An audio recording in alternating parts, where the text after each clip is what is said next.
বললাম কি দেখো, এখন হয়তো আমি একা আছি, ভবিষ্যতে আমাদের একটা বেবি আসবে, তখন তার তো ভবিষ্যৎ আছে। তোমার জীবন নিয়ে তুমি না ভাবতে পারো, কিন্তু আমার তো লাইফে অনেক কিছু করার বাকি।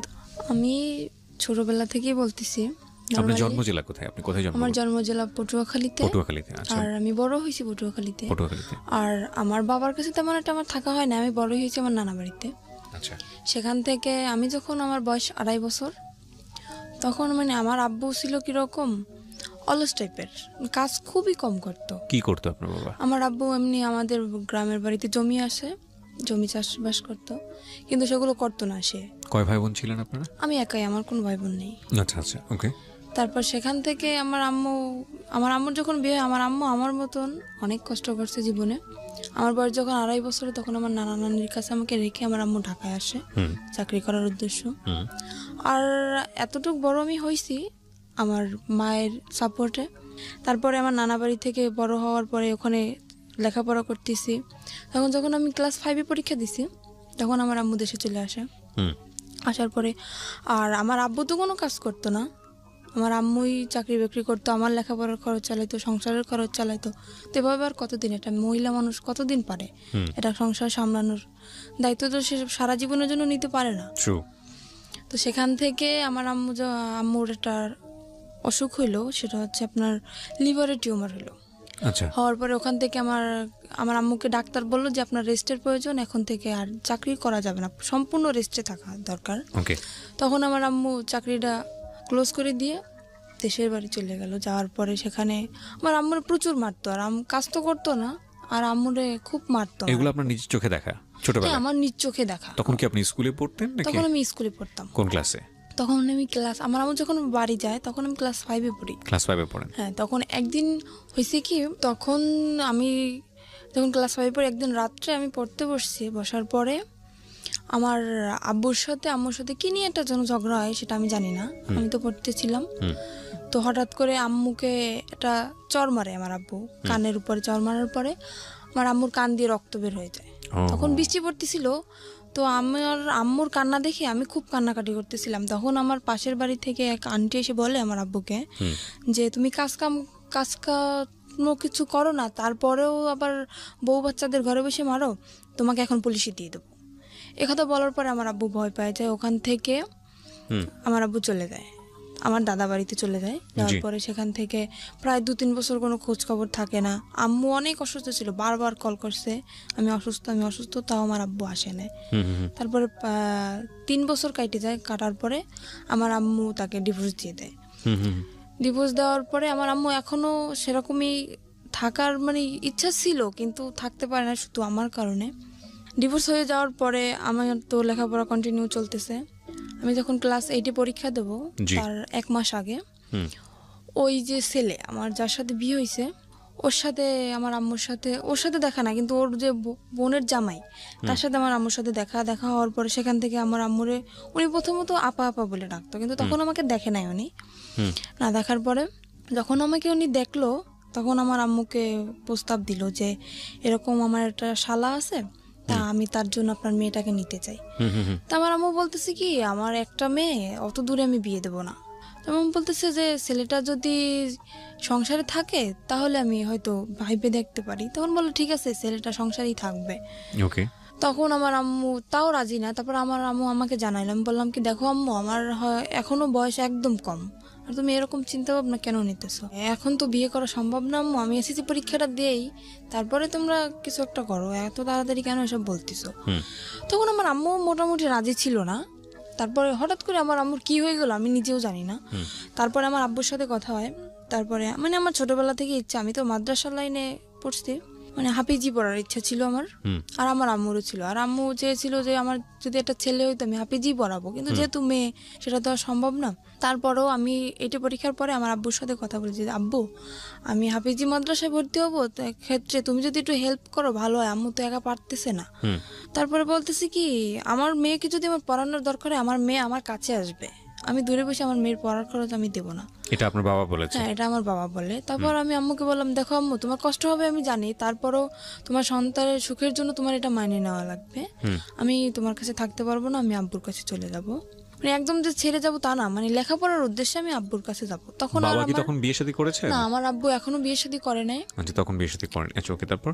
তারপর সেখান থেকে আমি আমার আব্বুর কাছে চলে যাই। যাওয়ার পরে আমার দাদি আর আমার ফুপু, তখন আমি আমার দাদির কাছে যাওয়ার পরে আমার দাদি আমাকে স্কুলে ভর্তি করে দেয়। সেখানে আমি এটি পরীক্ষার পরের কথা বলতেছি আমি।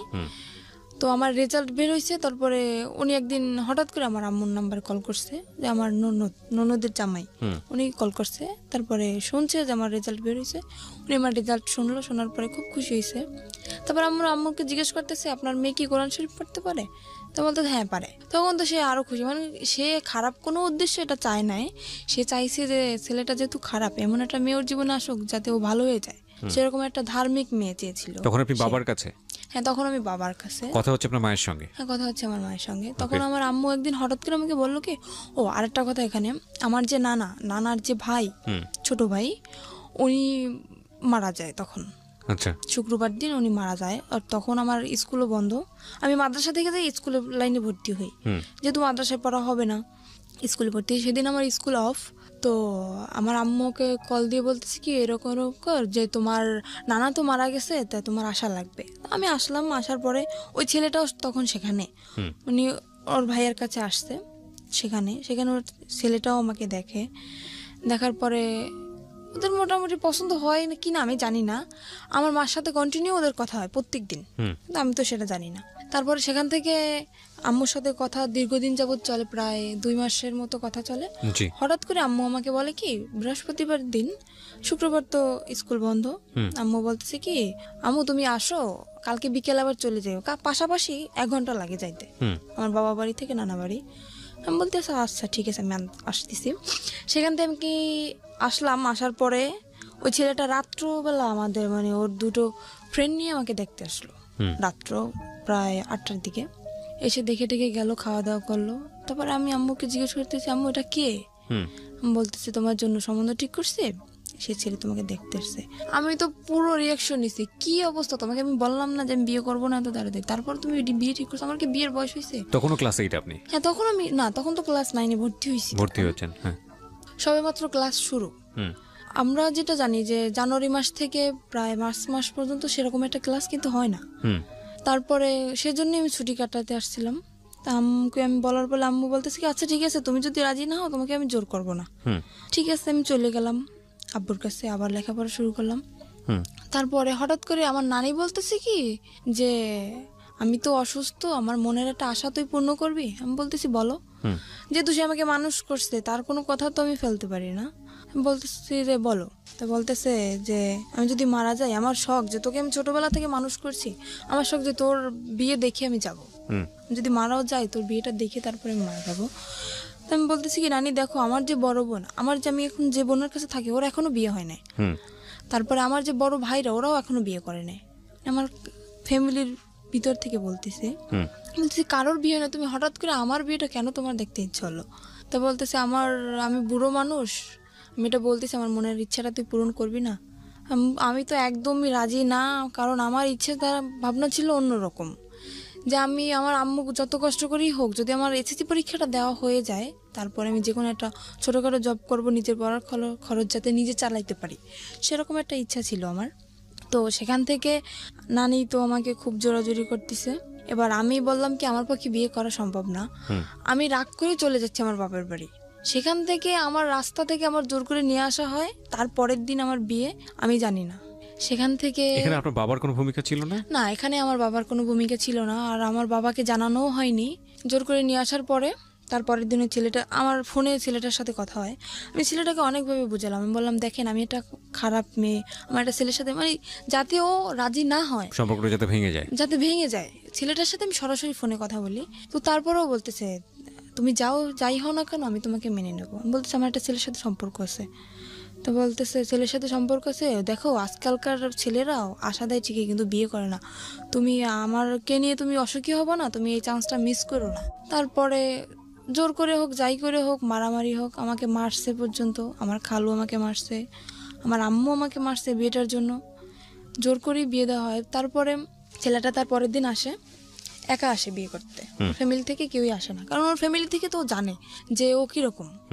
সেজন্য ফ্যামিলি থেকে কেউই আসে না, ও একাই বিয়ে করতে আসে। আমি আম্মুকে তখন বললাম, আমি জানি না হঠাৎ করে আমার আম্মুর কি হয়ে গেল, যে আম্মু মানে আমার ইচ্ছার বিরুদ্ধে কখনোই কথা বলে না, সেই আম্মু আজকে আমার মারলো ওই ছেলেটার জন্য। তারপরে আমি বিয়েটা হওয়ার পরে বিয়ের 15 দিন হয়ে যায়, আমি তো মোটে মানে ওর কাছেই যাচ্ছি না, ওকে চোখে দেখতে পারতেছি না, ওর সাথে কথায় কথায় আমি ঝগড়া বাঁধাই দিচ্ছি। আমি তো রাজি না, যেহেতু আমার ওকে পছন্দ না, এমনি দেখতে সুন্দর ছিল ও। তারপরে সেখান থেকে বিয়ে হওয়ার পরে প্রায় মাসখানিক হয়ে যায়, তারপরে চিন্তা ভাবনা করলাম যাক যা হওয়ার হয়ে গেছে। আর ও আমাকে বলছিল, তুমি যেহেতু লেখাপড়া করতে চাও তোমাকে আমি বিয়ে পরে লেখাপড়া তো একজন ছেলের সঙ্গে বিয়েটা হলো কিভাবে বাসায়? একজন ছেলের সাথে দিয়ে দিল আমার ফ্যামিলি। মানে কাজী এসেছিল? হ্যাঁ, কাজী ওখানে আমাদের সে কোর্টে বিয়ে হয় নাই, বিয়েটা হয়েছিল আপনার মসজিদে বসে। আচ্ছা, কোর্টে বিয়ে হয় না, আমার যেহেতু গ্রাম অঞ্চল। হ্যাঁ। মসজিদে কে কে ছিল আপনার বিয়ের সময়? আমার বিয়ের সময় আমার নানা ছিল, তারপরে আমার একটা খালু ছিল, আর কি কি ছিল আমি জানি না, এই দুজন ছিল সেটা আমি জানি। তার মানে আপনার কাবিন টাবিন কিচ্ছু করা হয়নি? না, কাবিন হয়েছে আমার। ও ছেলের পক্ষে সাক্ষী কে ছিল?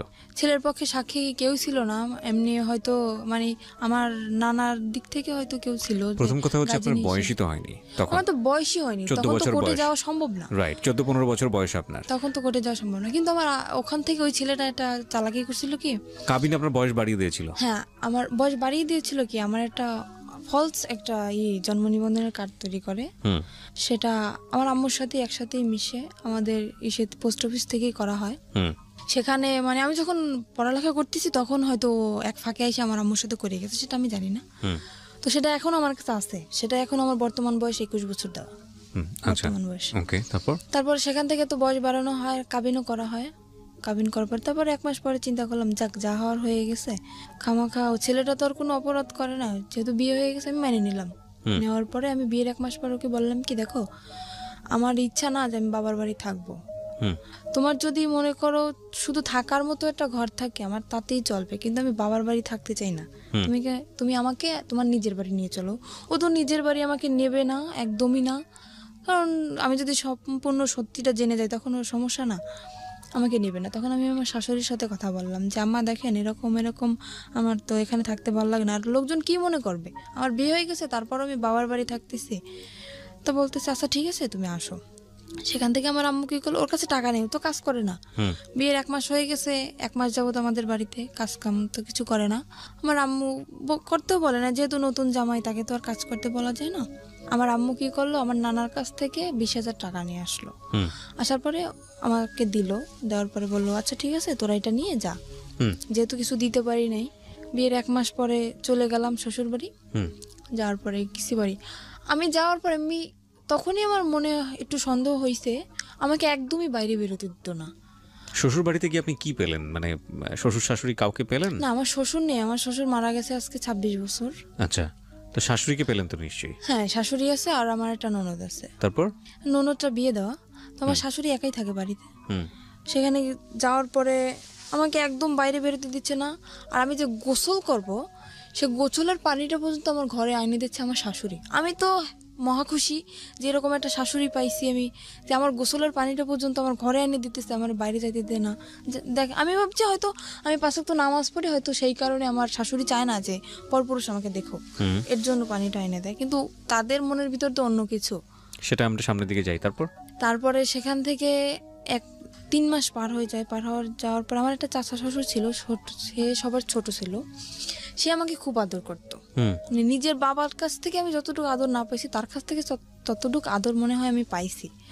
কিন্তু বিয়ের 6 মাস পরে উনি মারা যায়।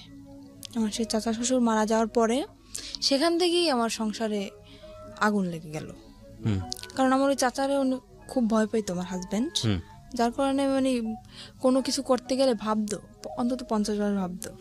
তো উনি মারা যাওয়ার পরে, উনি যেদিন মারা গেছে সেদিন রাত্রেও আমি তো জানি না, আমাকে বলতেছে কি দেখো আমার বাড়ির যত দায়িত্ব আমার চাচার উপরে ছিল, যেহেতু সে মারা গেছে এখন কিন্তু সব দায়িত্বটা আমার, তো আমার যদি রাত্রে ফিরতে দাঁড়িয়ে তুমি কখনো আমাকে জিজ্ঞেস করবে না যে তুমি কোথায় গেছিলা। এটা মানে আপনার হাজবেন্ড আপনাকে বলেছিল? আমাকে বলে। আর আমি এতটুকু বিশ্বাস ওকে আমি করতাম, আমি যদি চোখের সামনে দেখতাম যে ওটা কিছু করতেছে, তারপরেও যদি বলতো যে আমি এটা করি নাই, তাও আমি বিশ্বাস করে নিতাম। আমি এতটা বিশ্বাস ওকে আমি করতাম। সেখান থেকে ও যেদিন ওর চাচা মারা যায় ওদিন ও সারা রাত্র বাড়ি ফিরলো না। ও তখন জোর, আসলে আমি তো জানি না। সকালবেলা বাড়ি ফিরলো, আমি জিজ্ঞেস, ও যেহেতু আমাকে বলছে সন্ধ্যার দিকে তুমি আমাকে জিজ্ঞেস করবা না, আমি জিজ্ঞেসও করিনি। আর আমিও খুব কান্নাকাটি করতেছি যে আমাকে এত ভালোবাসতো, সে হঠাৎ করে মারা গেল। তা আমি আর ওকে জিজ্ঞেস করিনি। পরপর 3-4 দিন এরকম ও বাড়ি আসতেছে না। তারপর আমি ওকে জিজ্ঞেস করলাম, কি এমন কাজ তোমার সারা রাত্র? আমার চাচা শ্বশুর তো এরকম সারা রাত্র বাড়ি পাহারা দিত না, তুমি তো রাত্র পর্যন্ত কি করো? আমাকে বললো, মেয়ে মানুষের মতো থাকো, তোমার এত শক্তি দরকার আছে? বললাম আচ্ছা ঠিক আছে। সে কাজ করতেছে না, কিছু না, সারা রাত্র ওরকম জুয়ো খেলে দিনের বেলা এসে ঘুমাইতেছে। এভাবে কি সংসার চলে? আমি বললাম কি, দেখো এখন হয়তো আমি একা আছি, ভবিষ্যতে আমাদের একটা বেবি আসবে, তখন তার তো ভবিষ্যৎ আছে। তোমার জীবন নিয়ে তুমি না ভাবতে পারো, কিন্তু আমার তো লাইফে অনেক কিছু করার বাকি। তুমি আগে বলছো যে লেখাপড়া করাবা, সেটাও করালে না। তারপরে এখন যতক্ষণ আমাদের একটা বাচ্চা কাচ্চা হবে, তাকেও কি আমি এরকম মূর্খ বানাবো? তাকে কি লেখাপড়া করা লাগবে না? তাকে মানুষ করা লাগবে না? বলতেছে অবশ্যই। সে সেদিন কি করলো, 4টা টাচফোন নিয়ে আসছে। আর ও যদি খেলাধুলো করতো, মানে খুব এক্সপার্ট ছিল খেলাধুলায়, 4টা টাচফোন নিতে আমি জিজ্ঞেস করলাম, কি ব্যাপার, তুমি 4টা টাচফোন কোথায় বইছো? তো বলতেছে যে আমার একটা বন্ধু টাকা নেই, আমার কাছে বন্ধক রাখছে। আমি বলছি, তোমার নিজের কাছে টাকা নেই, তুমি আর একজনের তো বন্ধক রাখছো? আমি বুঝতে পারতেছি না। ও হঠাৎ করে অনেক বাজার নিয়ে আসলো বাসায়। আমি তো অবাক হয়ে গেছি, কি ব্যাপার, কোথায় পেলো এত টাকা? সেখান থেকে আমার মনে একটু সন্দেহ আসলো। তারপরে ওর একটা বন্ধু আছে, ওর কাছে ও ঘুমাই গেছে, ওর ফোন দিয়ে আমি ওর কাছে কল করলাম যে আচ্ছা ও এত রাত্র পর্যন্ত কি করে, আপনি তো সবসময় ওর সাথে থাকেন, এটা সত্যি কথা বলেন তো আমাকে। তো বললো কি, ভাবি আমি আপনাকে একটা কথা বলি, যে জীবনে স্বামীকে এত বিশ্বাস করবেন না। বলতেছি কেন? তা বলতেছে, ও সারা রাত্র কি করে আপনি জানেন? আমি বলতেছি না, আমি তো জানি। কে বলছে আপনাকে এটা? ওটা ওর বন্ধু বলতেছে আমাকে। আচ্ছা, ওর বন্ধুকে আপনি আগে থেকেই চিনতেন? হ্যাঁ, ওর বন্ধু অনেকবার আসছেও আমাদের বাড়িতে। ওকে, সো ওর বন্ধুই আপনাকে কথাগুলো বলছে? হ্যাঁ, বন্ধু আমাকে কথাগুলো বলতেছে যে ভাবি আমি যে কথাগুলো আপনাকে বলতেছি এটা ওকে বলবেন না, তাহলে কিন্তু ও আমার সাথে ঝগড়া লাগাই দেবে। বললাম যে ঠিক আছে, আমি বলবো না, আপনি বলেন। তা বলতেছে ও এরকম সারা রাত্র জুয়ো খেলে বেড়ায় আর মারামারি করে এর সাথে ওর সাথে। আমি তো আপনাকে বলি না, কারণ আপনি যেহেতু নতুন নতুন বিয়ে হয়েছে আপনাদের, বললে হয়তো সংসারে সমস্যা হইতে পারে, এর জন্য আমি বলি না। তারপরে একদিন রাত্র এরকম সারা রাত্র আমি কি অসুস্থ, আমার প্রচন্ড মাথা ব্যথা আর জ্বর। আমি ওকে বললাম কি, আমাকে কিছু ওষুধ এনে দিয়ে যাও, আমার খুব ক্লান্ত লাগতেছে শরীরটা। ও যে গেল আর আসলো না। তো সেখান থেকে সারা রাত্র অসুস্থ। আর ও কি করতো, যখন বাইরে বের হইতো, বাইরে থেকে রুম তালা মেরে রেখে যেত।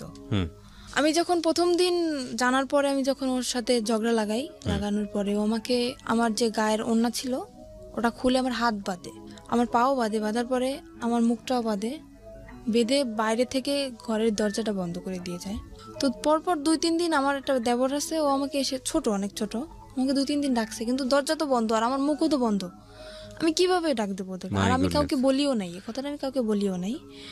বললে তো মানে ওর মার শুরু হয়ে যাবে, এই জন্য আমি বলি নাই। তারপরে 2-3 দিন এরকম ডাকছে। একদিন আপনাকে বেঁধে যেত, আসতো কখন? আসতো সকালে। তো আপনি এই সময়টা কি করতেন? ওরকম অবস্থা আমি ঘুমিয়ে যেতাম, আমি কান্না করতে করতে ওরকম অবস্থা আমি ঘুম পড়ে যেতাম। আর সকালবেলা এসেও খুলে দিত। সকালবেলা আসে যখন খুলতো তখন আপনি কিছু বলতেন না? কি বলবো, বলে তোমার তো হয়তো কিছু বলতাম না। ওরা মাকেও বলতেন না? কাউকে না। আর আমার এমনও কোনো দিন গেছে যে দীর্ঘ 1 সপ্তাহ আমি না খেয়ে থাকছি, তাও আমি আম্মুকে কখনো বলি নাই।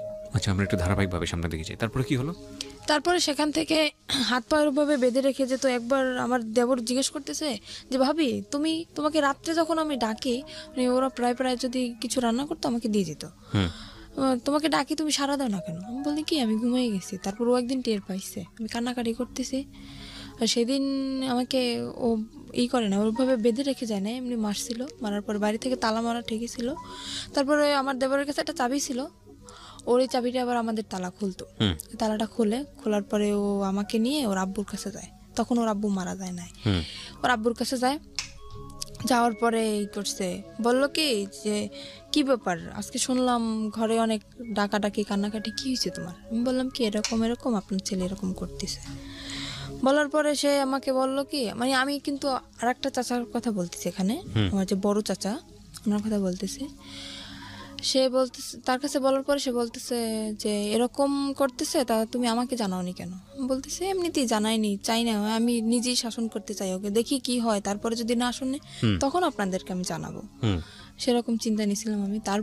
তারপরের দিন আমার চাচা, ওর যে চাচা, আমি ওকে চাচা বলে ডাকতাম, ওকে ডেকে নিয়ে জিজ্ঞেস করে কিরে তুই এরকম করতেছিস কেন? ওখান থেকে ওকে পেয়ে গেছে। কেন আমি বললাম, আমি তো নিজের ইচ্ছায় বলি নাই, সে আমাকে ডেকে নিয়ে গেছে, তারপরে আমি বলছি। না, ওর চাচা তো মারা গিয়েছে, আপনি একটু আগে যেটা বললেন। না, ওর বড় চাচার কথা বলতেছি আমি, ওটা তো ওর ছোট চাচা ছিল। ওকে। সেখানে ওকে কেন আমি বললাম, আমার সেই চাচা শ্বশুরকে কেন আমি বললাম, ও সেখান থেকে তারপর আমার চাচা শ্বশুর বলল যে এখন ওকে ঘরে নিয়ে যাবে, ওর গায়ে যদি নেক্সট টাইম কখনো একটা ফুলের টোকাও পড়ে তাহলে তোকে বাড়ি থেকে বের করে দেবো। আমার চাচা শ্বশুর এটা বললো। সে ডাইরেক্ট তার সামনে বলে আসতেছে ওকে আমি এখন মারবো, যদি কিছু করতে পারেন করেন। আমাকে এই বলে হাত ধরে টেনে রুমের ভিতরে নিয়ে যেয়ে আমাকে আবারও মারে। কেন আমি বললাম। তারপরে সেখান থেকে আমার চাচা শ্বশুর বলল বাড়ি বসে এরকম করবা, পরের মেয়ে যদি কিছু একটা হয়ে যায় তখন আমরা মামলা খাবো, এটা হবে না, বাড়ি থেকে বের হয়ে যাও, দুজনেই বের হয়ে যাও। ঠিক আছে, বের হয়ে চলে আসলাম। আর আমারও ইচ্ছা ছিল যে মানে বাড়ি থেকে আমি বেরোয় চলে আসবো, যেহেতু যদি বন্ধু বান্ধবের সাথে থাকে তাহলে আরো বেশি খারাপ হয়ে যাবে, এখান থাকলে আমি ওকে ভালো বানাতে পারবো না। আমি চলে আসি, আমার বাবার বাড়ি চলে আসি। আসার পরে আমার আম্মু সব ওই নিজের মুখেই বলছে সবকিছু, যে এরকম এরকম হয়েছে। বাড়ি থেকে বের হয়ে কোথায় আসেন? আমার বাবার বাড়ি আসছে। বাবার বাড়িতে? হ্যাঁ। সেখান থেকে যখন আমার আম্মু সবকিছু জানতে পারে এরকম এরকম, তখন আমার আম্মু বলতেছে এরকম একটা কাজ করলাম, আমার একটা মাত্র মেয়ে, আমি কি করলাম এটা। তখন আমার আম্মু বললে যে মানে আমাকে ওখান থেকে ডিভোর্স করাবে। আমি বললাম আম্মু দেখো, বিয়েটা কিন্তু তোমাদের ইচ্ছে হয়েছিল, আমার ইচ্ছাই হয় না, কিন্তু আমি এটা পারবো না যে তোমাদের ইচ্ছা মতন সব কিছু করবো, এটা হবে না। তোমাদের ইচ্ছা মতো বিয়ে করছি, আবার তোমাদের ইচ্ছা মতো ডিভোর্স করবো, এরপরে আমার আবার বিয়ে হবে, সে তো এর থেকেও খারাপ হইতে পারে। তখন আমি কি করবো আম্মু? তখন আপনার লেখাপড়া কি বন্ধ? হ্যাঁ, লেখাপড়া বন্ধ। ওকে। তারপরে সেখান থেকে আমার আম্মু তো আমাকে ওখানে দেবেই না, একদম ডিভোর্স করাই দেবে। ওকে বলতেছে তুমি চলে যাও। ও চলে আসে, আসার পরে সেখান থেকে ওকে বলার পরে ও চলে আসে। না, আমি তো খুব কান্নাকাটি করতেছি, যেহেতু আমার অল্প বয়সে বিয়ে হয়েছে, তারপর আমার প্রথম স্বামী। এমনিতেই তো আমার তখন আবেগী বয়স, তখন তো মনে করেন একটা ছেলে যদি পাশে থাকে তখন আবেগে এমনিতেই ভালোবাসা এসে যায় তার প্রতি। তো আমি মানে খুব লাভ করতাম ওকে আমি। তারপরে আমি খুব কান্নাকাটি করতেছি, খাচ্ছি না, কিছু না। আমার আম্মু বলতে দেখ এরকম যদি করিস তাহলে তো তোর নিজের শরীর তো থাকবে না, তুই তো মারা যাবি, এরকম কেন করতেছিস। আমি বলতেছি আম্মু তুমি যদি সত্যি আমাকে চাও বাঁচাইতে তাহলে আমাকে ওর কাছে দিয়ে আসো। বলতেছে এটা আমি কখনোই পারবো না, আমি একবার তোমার জীবন নষ্ট করছি কিন্তু দ্বিতীয়বার আবার আমি তোমার জীবনটা নষ্ট করতে পারবো না। সেখান থেকে আমি কি করলাম, আমার আম্মুর ইসের জন্য, ডাক্তার দেখানোর জন্য আমার আম্মু কিছু টাকা নিয়ে আসে আমার নানার কাছ থেকে। আমি সেই টাকাটা মানে নর্মালি যেটা বলি চুরি বলতে পারি, চুরি করে আমি আমার কাছে নিয়ে আসি। আসার পরে রাত্র 8টার সময় আমি বাসা থেকে বের হয়ে যাই, বের হয়ে আমি পালাই ওর কাছে চলে আসি। ও কোথায় ছিল তখন? ও তখন ঢাকায় ছিল। ঢাকায় ও কি করছিল? ও ঢাকায় কিছু করতেছিল না, ঢাকায় ওটা মামা আছে। মানে ও চাচ্ছিল আপনি পালিয়ে চলে আসেন ওখান থেকে? হ্যাঁ, ও চাচ্ছিল সেটাই। আর ওর সাথে আমার কথা হইতো, রেগুলারলি কথা হইতো। যখন সবাই ঘুমিয়ে যেত তখন আমি রাত্রেবেলা ওকে ফোন করতাম, ওর সাথে আমার কথা হইতো। তো ওর সাথে আপনার বয়সের ডিফারেন্স কত ছিল? ওর সাথে আমার সাথে যখন ওর বিয়ে হয়েছিল তখন ওর বয়স ছিল 21 বছর। ও তো পিচ্ছি, ও তো কিছু বোঝে না। আর ওর যখন প্রথম ম্যারেজ হয় তখন ওর বয়স ছিল আপনার 17 বছর। মানে ও এর আগেও বিয়ে করেছে? হ্যাঁ, আর আমি বললাম না এর আগেও বিয়ে করছিল। এগুলো আপনি আরো পরে যে জানতে পেরেছেন? পরে যে না, ওটা আমি বিয়ের ওই যে 6 মাস পরেই আমি জানতে পারছি।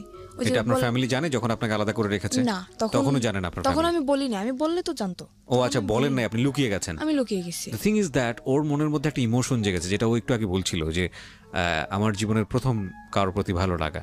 তো সামহাও ও চেয়েছে নিজের জায়গাটা থেকে যে এই ভালো লাগা, যেহেতু ওকে ভালোবেসে ফেলেছি, সুতরাং ওকে যে কোনোভাবেই হোক নিজের জায়গাটায় আপন করে রাখা, সেভ করা অন্য জায়গাটা থেকে। না, ও কখনোই, ওর মনের ভিতরে কখনোই আমার জন্য ভালোবাসা ছিল না, শুধু অভিনয় ছিল। সেটা তো ওর আচরণ থেকে বুঝতে পারছি। আমরা ভবিষ্যতে কি হয়েছে সেটা ধারাবাহিকভাবে সামনে দেখে যাই। তখন ও আমার সাথে এরকম চলছে যে আমি বুঝছি যে এরকম একটা ছেলে আমার লাইফে আমি পাবো না, যে এতটা ভালোবাসে আমাকে। আচ্ছা। আমি শুধুমাত্র ওর এইসব যে অপকর্ম এইসব দিকটা আমি কখনোই ভাবি নাই। আমি ভাবছি শুধু ওর ভালোবাসাটা, আর কিছুই না। আমি ঢাকা চলে আসলাম। আসার পরে ওর একটা মামা আছে ওখানে, উনি একটা চাকরি ঠিক করে আমার জন্য আর ওর জন্য। কিন্তু আমার বয়স অল্প, সেখানে আমাকে চাকরিতে অ্যাকসেপ্ট করে না। ও একটা চাকরি করার পরে আমিও কিছুদিন পরে একটা চাকরি নিই। তারপর ও 1 মাস চাকরি করার পরে ও চাকরি করা বন্ধ করে দিল বাসায়। তারপর আমি তো চাকরি নিলাম। ও যে 1 মাসের বেতনটা পাইছে, পাওয়ার পরে সে টাকাটা নিয়ে ও বাড়ি চলে গেছে, আমাকে ওখানে একা রেখে। কোথায় ছিলেন আপনি তখন? ঢাকাতে? আমি তখন ঢাকা নারায়ণগঞ্জে ছিলাম। নারায়ণগঞ্জে ছিলেন? নারায়ণগঞ্জে আপনাকে নিয়ে বাসা ভাড়া নিয়েছিল সে? হ্যাঁ, বাসা ভাড়া নিয়েছিল। আর আমি যেহেতু জীবন গল্প বলতেছি, সবকিছুই বলি। তখন আমি একটা গার্মেন্টসে চাকরি করি। জি। সেখানে গার্মেন্টসে আমি প্রথম মাসের বেতন তখনও পাইনি, আমার চাকরির বয়স কেবল 15 দিন। সেখান থেকে ও তো 1 মাস হয়ে গেছে চাকরির বয়স, আর বাসা ভাড়াও তো দেওয়া হয় নাই, আর টুকিটাকি কিছু ধারও হয়েছে, প্রায় 10,000 টাকার মতো ধার। ও বেতনটা পায়ে বাড়ি চলে গেছে না বলে, ফোনটাও অফ, আর আমার ফোনটাও নিয়ে গেছে। এবার আমি কি করব, সেখানে বেতন পাই নাই, ও বেতন পেয়ে চলে গেছে, বাসা ভাড়া 1 মাসের, টুকিটাকি দেনা, ইচ্ছা ছিল দুজনেই বেতন পাবো, বেতন পেয়ে সব দেনা ধারগুলো শোধ করে দেবো। এখন আমার তো আমি কি করব ভাবতে পারতেছি না।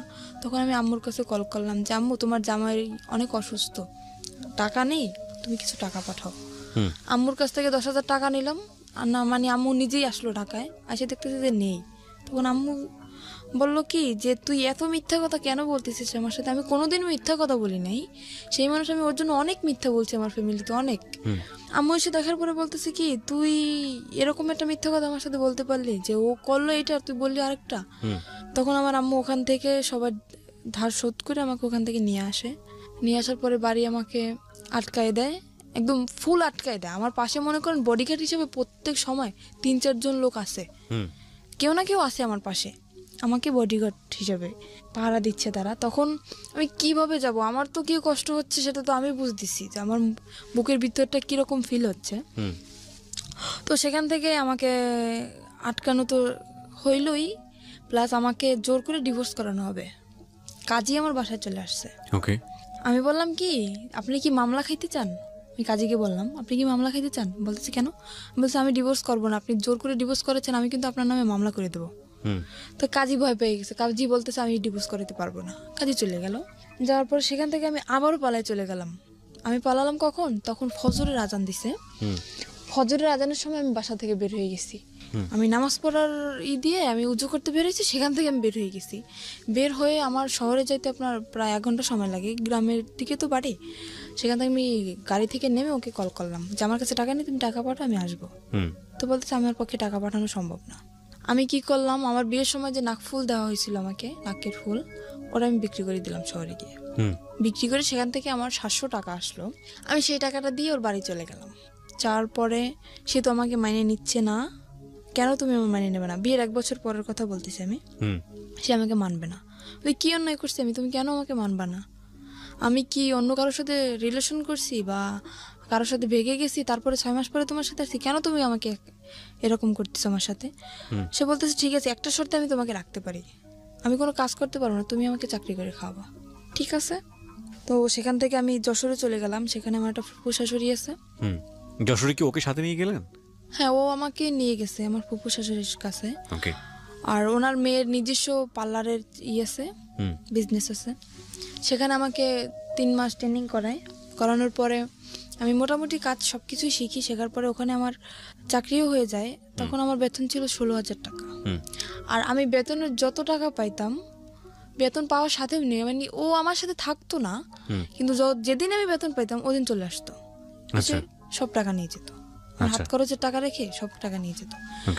নিয়ে ও বলতো কি যে আমার মানে আমাদের বাড়ি তো এমনি ও বলতেছে যে আমার 2তলা বিল্ডিং করার ইচ্ছা, তো এই টাকাটা নিয়ে আমি ব্যাংকে রাখতেছি। আসলে কোনো কিছুই করতো না, ও টাকাগুলো শুধু ফাও নষ্ট করতো। আর মেয়েদের সাথে মনে করেন আসার পরে ও ফোন অফ করে রাখ, ফোনের উপরে ফোন আসতেই থাকতো মেয়েদের ফোন। তারপরে সেখান থেকে টাকা নিয়ে গেল। 2-3 মাস এরকম চাকরি করার পরে এরকম টাকা নিয়েই যাচ্ছে। আমি বলতেছি কি আমি বাড়ি যাব, তুমি কোথায় টাকা রাখতেছো আমি এটা দেখবো। সে আমাকে বাড়ি নেবে না। তখন একটা মেয়ের সাথে ওর রিলেশন চলতেছে। সেই মেয়েটাই মানে জানতো যে ওর বউ আছে, তারপরে আমার বাড়ি কোথায়, সবকিছুই জানতো। তারপরেও মেয়েটা ওর সাথে রিলেশন চলতেছে। আর সে মেয়েটারও আগে বিয়ে হয়েছিল, যেরকম ও ছিল সেরকম সে মেয়েটা ছিল, দুজনই একরকম। ওর সাথে রিলেশন ছিল, তারপরে রিলেশন চলতেছে সেটা আমি জানি না। তারপরে একদিন ওই মেয়েটাকে নিয়ে আমি তো অফিসে, আমার ফুফু শ্বশুরের বাসায়ও আসে। আর আমার যে দুপুরের লাঞ্চ, আমার ওই যে বাসায় যে কাজের বুয়া, উনি নিয়ে যেত। আমি বাসায় আসতাম না দুপুরে, উনি নিয়ে যেত। তো দুপুরের সময় ও যখন আসে, আমাকে ওই কাজের বুয়া বলে কি যে আমি ওকে খালা বলে ডাকতাম। তো বলতেছে, উনি আমাকে একদম মেয়ের মতোই দেখতো।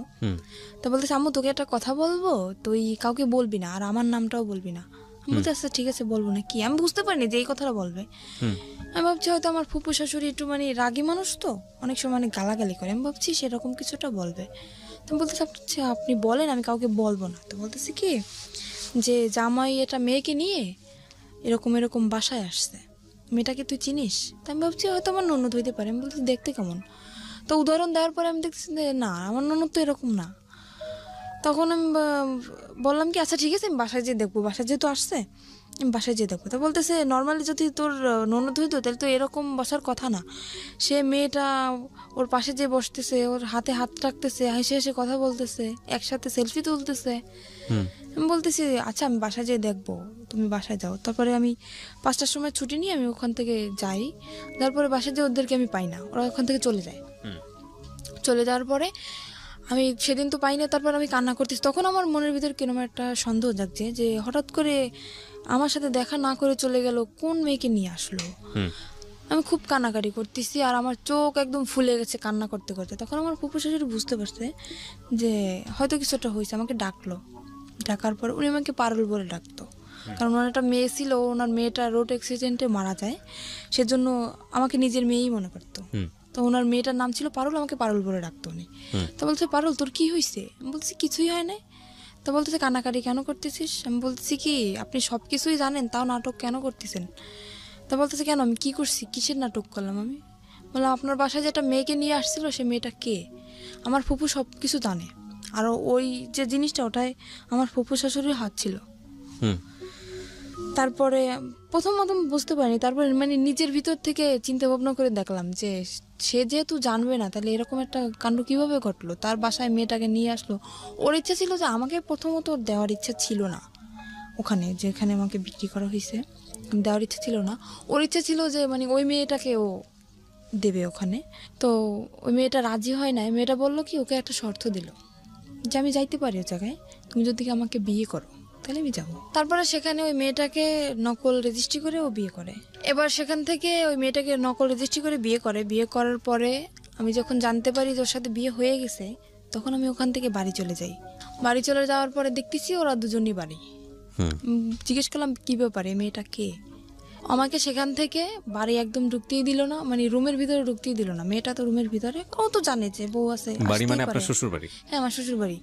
ও তো কোনো অ্যাকশন নিচ্ছে না, কিন্তু আমি তো পুরো একদম মনে করেন একটা মেয়ের কখনোই চাইবে না যে তার স্বামীর লাইফে অন্যটা মেয়ে আসুক। আমি তো অনেক রাগারাগি করতেছি, চিল্লাপাল্লা করতেছি। ও সেখান থেকে আমাকে নিয়ে গেল একটা হোটেলে। তারপরে সে হোটেলটা আমার একটা আত্মীয়র, সেই হোটেলে নিয়ে যেয়ে আমাকে বললো দেখো এরকম এরকম একটা মেয়েকে ওকে আমি বিয়ে করিনি, ওর সাথে আমার নকল রেজিস্ট্রি, ওর সাথে আমার ঘর সংসার করার ইচ্ছা না, ওকে আমি ছেড়ে দেবো। বলি কেন তুমি এরকম করলা? তুমি তো আমার সাথে এরকম করতে পারবা, কেন করলো? মেয়েটা জীবনটা কেন তুমি নষ্ট করলা? তা বলতেছে ওর বাবা মার অনেক টাকা পয়সা আছে, তো মানে আমাকে লোভ দেখাচ্ছে, ও টাকা লোভ দেখাচ্ছে। ওর বাবা মার অনেক টাকা পয়সা আছে, কিছু টাকা পয়সা নিয়ে আমি ওকে ছেড়ে দেবো। আমি বলতেছি এটা কখনোই হবে না। আমি একটা যেরকম আমার মনে যেরকম কষ্ট হয় আমার স্বামীর জীবনে অন্য কেউ আসলে ঠিক ওরও সেরকম কষ্ট, আমি এটা মানবো না। তারপরে সেখানে ওই মেয়ের যে নানি, ওই মেয়েটার নানি কল করছে ফোনে। আমি ফোনটা রিসিভ করি। আমি বললাম কি মেয়ে যে বিয়ে দিছেন জানেন যে ছেলে কি করে? বলতেছে হ্যাঁ জানি। ছেলে কি করে? বলতেছে ছেলে তো রোলার মেশিন চালায়। বলতেছি সম্পূর্ণ ভুল, ও কোনো কাজ করে না। বলতেছে তুমি কে বলতেছো? আমি বলতেছি আমি ওর বউ। বউ মানি? কিন্তু বউ মানে আপনি জানেন না যে ওর আগে আরও একটা বউ আছে? তো বলতেছে না তো, ও তো বলছে যে আমি আগে বিয়ে করছিলাম তার সাথে ডিভোর্স হয়ে গেছে। যে ডিভোর্স হয়ে গেছে তাহলে ও আমার সাথে কেন এখন? তারপরে বললো কি আচ্ছা এই করছে, আমরা থানায় মামলা করব, তুমি থানায় আসো। আমি বলতেছি মামলা করার দরকার হলে আপনারা করেন, ভুল আপনারা করছেন, মামলাটা আপনারাই করবেন, আমি করব না। আপনারা কি করবেন আপনারা নিজেরা ডিসিশন নেন, এর ব্যাপারে আমি কিছু বলবো না আপনাদের। তো ওরা, আমি তো সেখান থেকে আমাকে বললো কি তুমি যেখানে আছো সেখানে যাও, ও মেয়েটাকে আমি কিছুদিনের ভিতরে ছেড়ে দিয়ে আমি তোমার কাছে আসতেছি। আপনি তখন যশোরে? আমি তখন যশোরে না, তখন আমাকে খুলনা একটা হোটেলে নিয়ে যায়। খুলনায়, যশোর খুলনা তো পাশাপাশি জেলা।